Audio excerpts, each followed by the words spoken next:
This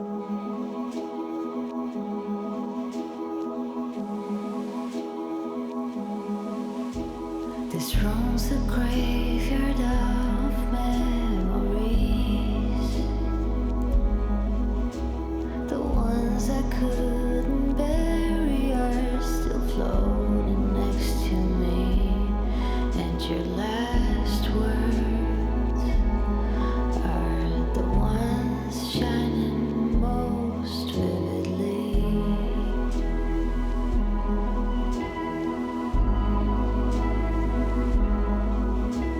Almost as if the air is standing still, and the only living movement is you laughing at some lame Jeffrey's riff.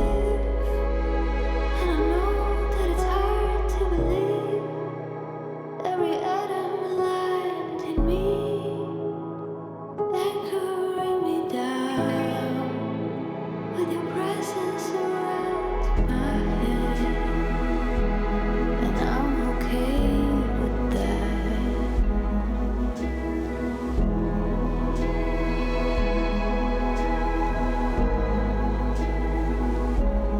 It's a fact that you'd be sleeping next to me, if only cards were dealt a bit differently.